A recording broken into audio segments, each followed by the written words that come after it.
Hey guys, Meteorologist Chris Tomer here with this weekend forecast. We'll look at freezing level, wind, and also snow. My first stop is Alta, reporting a couple of inches of new snow in the last 24 to 36 hours. I've got some more coming, but again, these are spring storm systems, so it's not like we're going to get, like a February, March type of giant dump of snow. But I've got some snow in my forecast, and that'll start late tonight, continuing on 5-6 and 5-7. I'll have more of a timeline for that in just a few minutes. Let me show you my bullet points. So there are 2 or 3 storm systems through 5-12. Now after 5-12, big high pressure is going to build into the west and become pretty dominant through at least 5-20. Now there may be a more interesting storm at the end of 5-11, 5-12. I'll look at that as well coming up. But throughout, we're looking. This is a spring pattern. Higher snow levels are going to be that's commonplace this time of the year.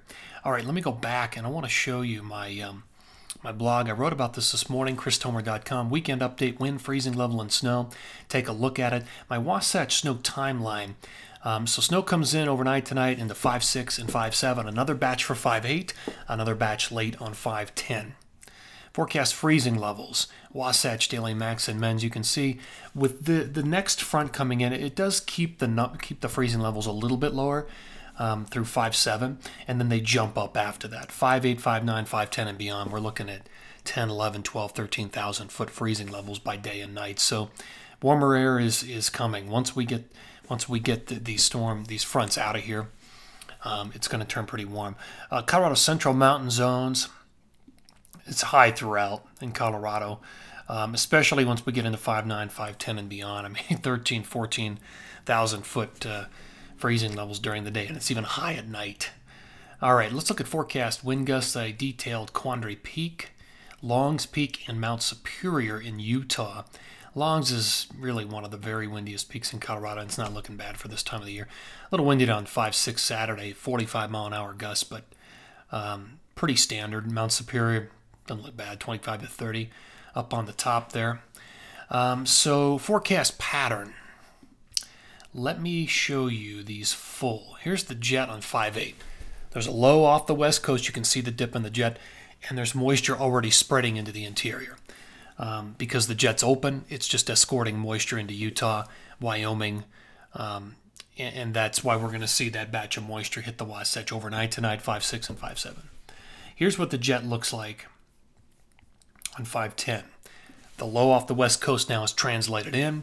It's moving through Utah, Wyoming, Idaho, Big Sky, and also Colorado. Now, at the very end of this, 5-11, 5-12, the low could get hung up. There may be a third low, but it may get hung up, and we could be looking at a heavy precip producer over Colorado. Has yet to be seen. It's just a possibility. Something I'll keep my eye on. Okay, so that's the that's 5-10. Let me go back to the blog here, and we'll look at timing. Forecast radar and satellite. Okay, by Saturday, there's your view. Here comes the next low. There's 5-7. Here comes the next low, 5-8, moving in quickly. And here comes another little low, 5-10, 5-11, 5-12. And there it is, spreading rain and snow into the interior. You can tell it's a much warmer pattern. There's more rain than snow with that one. And we'll have to see by 5-11, 5-12, does it get hung up in Colorado? We'll have to wait and see that on that one. So we'll go into forecast totals.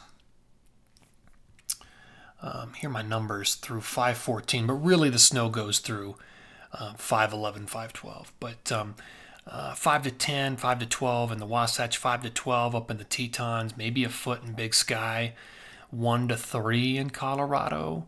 Just the warm air is just such a problem this time of the year. It's just warm throughout in Colorado right now. So yeah, I mean, those are the numbers. That's the pattern for the weekend. Enjoy it. Be safe out there, and thank you for tuning in here. Take care.